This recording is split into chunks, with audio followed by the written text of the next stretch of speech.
جا رہا ہے, دکانوں سے سودا لینے سے منع کیا جا رہا ہے, ہر اعتبار سے مسلمانوں سے دوسری قوموں کو بدزن کیا جا رہا ہے. اتنا اتیاچار ہوتا ہے اور کوئی بولنے کے لیے تیار نہیں ہے. اور ایک پارٹی ہے کم سے کم اسد الدین اویسی کی MIM کی پارٹی جو ہے, وہ اگر ہمارے حق میں بول رہی ہے, وہ ہمارے حق کی بات کر رہی ہے, وہ مسلمانوں کے جو اوپر جو اتیاچار ہو رہا ہے اس کے خلاف بول رہی ہے, تو کہتے ہو نہیں یہ اس کو سپورٹ مت کرو اور یہ تو بی ٹیم ہے. یہ کون سی منطق ہے تمہاری؟ یہ کون سی منطق ہے؟ کہتے ہو, انہوں نے کہا جناب نے کہ MIM کو اگر آپ سپورٹ کر رہے ہیں اور یہ جو پارٹی ہے اس سے ڈائریکٹ BJP کو فائدہ ہو رہا ہے اور مسلمانوں کا بھلا کچھ نہیں ہوتا ہے. ہم نے کہا چلیے ٹھیک ہے, اگر یہ پارٹی نہ ہو تو ظاہر سی بات ہے BJP کا بھلا نہیں ہوگا, فائدہ نہیں ہوگا, تو کانگریس کا فائدہ ہوگا, سیکولر پارٹیوں کا فائدہ ہوگا. اور ابھی تک ہوا, آزادی کے بعد سے لے کر ابھی تک انہی پارٹیوں کا فائدہ ہوا. لیکن اس سے مسلمانوں کا کیا بھلا ہوا؟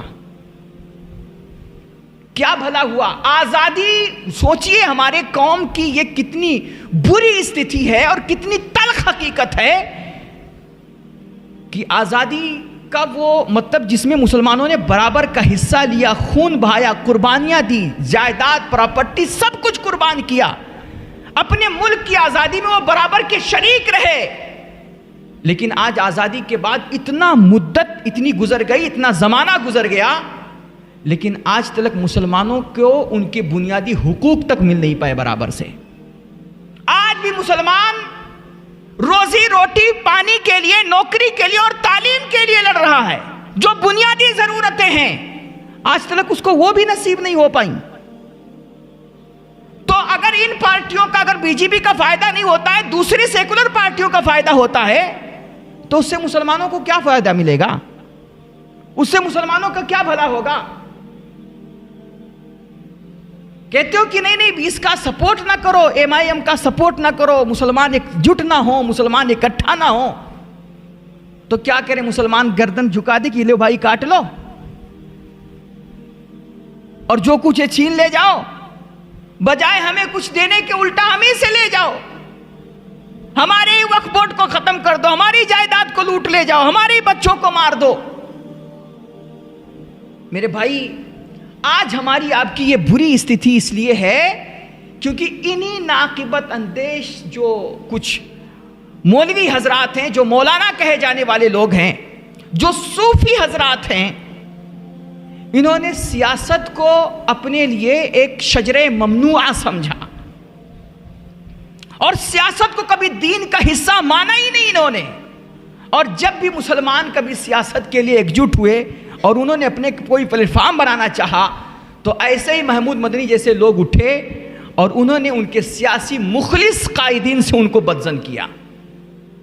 اور اس طرح یہ مسلمان الگ الگ پارٹیوں میں بکھرا رہا, الگ الگ پارٹیوں میں بٹتا رہا, اور کبھی ان کے در پہ کبھی ان کے در پہ دوسروں کے لیے دریاں بچھاتا رہا, کبھی اس کے لیے دری نہیں بچھائی گئی. وقت کی یہ ضرورت ہے. ہمارے ملک میں بسنے والے ہر سماج کی ایک پارٹی ہے, ہر قوم اور برادری کا اپنا ایک نیتا, اپنا اس کی ایک تشخص ہے, اس کا ایک پہچان ہے, اس کی ایک واحد مسلمان ہے کہ جس کی اپنی کوئی پہچان ہی نہیں ہے, اپنا کوئی لیڈر ہی نہیں ہے, اپنا کوئی قائد ہی نہیں ہے. وہ کبھی ان کے در پہ کبھی ان کے در پہ 70 سے زائد سالوں تک اسی طرح استحصال ہوتا رہا. صرف ان سیاسی پارٹیوں نے اس کا ووٹ بینک حاصل کیا اور پھر اس کو سائڈ کر دیا. آج ہمارے حق کے لیے کوئی بولنے والا ہے ہی نہیں یار میرے بھائی. ابھی دیکھیے کہ کہتے ہیں کہ جب یہ امتیاز جلیل صاحب نے ابھی جو ریلی نکالی ہے, اتنے دن سے وہ بکواس اور مہینے سے زائد ہو گیا, اس خبیث کو گرفتار نہیں کیا گیا. وہ کھلے عام ہمارے نبی کو گالیاں دیتا رہا, ہمارے مذہب پہ الزام لگاتا رہا, اور وہ گنڈا آ کر کے ہمیں برابر دھمکیاں کھلے عام دیتا رہا. لیکن جب اس پر کوئی کاروائی نہیں ہوئی تو ایک پرامن اور شانتی کے ساتھ انہوں نے ایک ریلی نکالی اور حکومت کو اپنی طاقت کا ایک جو ہے اپنی طاقت کا اظہار کرنا چاہا, اور اس کو وہ راہ دکھائی کہ یہ حکومت اور ہمارا ملک اگر صحیح سے چل سکتا ہے تو سنویدھان سے چل سکتا ہے، قانون کے پالن کے ساتھ ہی چل سکتا ہے۔ تو انہوں نے جا کر کے ایک پرامن ریلی نکالی، اور ساتھ ہی ساتھ یہ سب ہمارے ملک کے ناگرکوں کے حق کی بات تھی، اور ایسے بدماشوں اور گنڈوں کو جو ملک میں نفرت گھولنا چاہتے ہیں اور ہندو مسلمان کر کے بانٹنا چاہتے ہیں، زہر بو رہے ہیں، ایسے لوگوں کے خلاف کارروائی کرنے کی مانگ کی وہ ریلی تھی۔ وہ MIM کی کوئی خاص ریلی نہیں تھی، وہ پارٹی کی ریلی نہیں تھی، وہ ہمارے ملک کے دوسری سب سے بڑی آبادی کے حق کی بات تھی، اور ملک میں قانون اور سنویدھان کے نفاذ کی بات تھی، اور اس کی ریلی تھی۔ اس کے لیے امتیاز جلیل صاحب نے کہتے ہیں تمام سیکولر پارٹیوں کے نیتاؤں کے پاس ایک خط لکھا، لیٹر لکھا سب کے پاس کہ آؤ یار ہم سب مل کر کے اپنے ملک کو بچائیں، اپنے سنویدھان کو بچائیں، اور ملک جو بے راہ روی کا شکار ہو گیا ہے، سیاسی حکمران جو ہیں اس وقت وہ ایک خاص کمیونٹی کا صرف لحاظ کر رہے ہیں، ملک کے اکثریتی طبقہ کو دیکھ کر کے خوش کر کے اس کا بیٹ حاصل کرنا چاہتے ہیں۔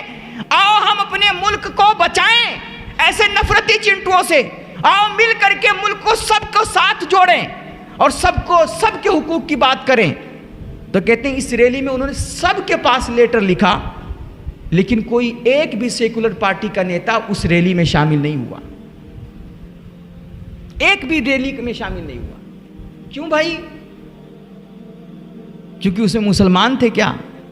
اس میں مسلمان کی بات ہو رہی تھی، مسلمانوں کے نبی کی بات ہو رہی تھی، مسلمانوں کے اوپر جو اتیاچار ہو رہا ہے اس کے خلاف آواز اٹھ رہی تھی، اسی لیے تو شامل نہیں ہوئے نا کہ اکثریتی طبقہ ملک کا تم سے ناراض ہو جائے گا، اور پھر کہتے ہو کہ ہم محبت کی دکان چلا رہے ہیں۔ محبت کی دکان تمہاری صرف جو ہے اپنے لوگوں کے لیے ہے، ملک کے اکثریتی طبقہ کے لیے ہے، سب کے لیے تمہاری محبت کی دکان کھلی اور مسلمانوں کے لیے تم نے اس کو بند کر دیا۔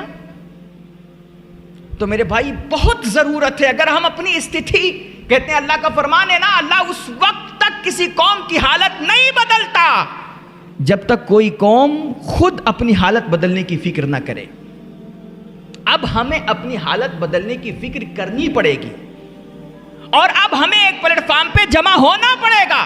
یہ وقت کی ضرورت ہے کہ اپنی قیادت کو مضبوط کیا جائے، ورنہ یوں ہی تمہارے مہرے پٹتے رہیں گے، تمہیں مات ہوتی رہے گی۔ وہ کہا نا کسی نے کہ تیری خود ستائیوں نے تجھے کھو دیا ہے اتنا، نہ صنم ہی تجھ سے خوش ہے نہ خدا ہی تجھ سے راضی، اور تیرے مہرے پٹ رہے ہیں تجھے مات ہو رہی ہے، تیرے مہرے پٹ رہے ہیں تجھے مات ہو رہی ہے، ذرا رخ بدل لے ناداں تیرے ہاتھ میں ہے بازی۔ اب جب تک ہم اپنی روش نہیں بدلیں گے، جب تک ہم ان کی چاپلوسی نہیں چھوڑیں گے، جب تک ہم ان کے لیے دری بچھانا نہیں چھوڑیں گے، اور جب تک ہم اپنی قیادت کو مضبوط نہیں کریں گے، اپنی آواز کو مضبوط نہیں کریں گے، جب تک ہم اپنے MLA MP بنا کر کے سنسد میں نہیں بھیجیں گے، پارلیمنٹ میں نہیں پہنچائیں گے، جب تک ہمارے حق کی آواز اٹھانے والا کوئی نہیں ہوگا، یوں ہی تمہارے بچے کٹتے رہیں گے، تمہاری مسجدوں پہ حملے ہوتے رہیں گے، تمہارے نبی کو گالیاں دی جاتی رہی ہوں گی، اور تم پر اتیاچار ہوتا رہے گا، اور کوئی تمہارا نام تک مسلمان لفظ تک بولنا گوارا نہیں کرے گا۔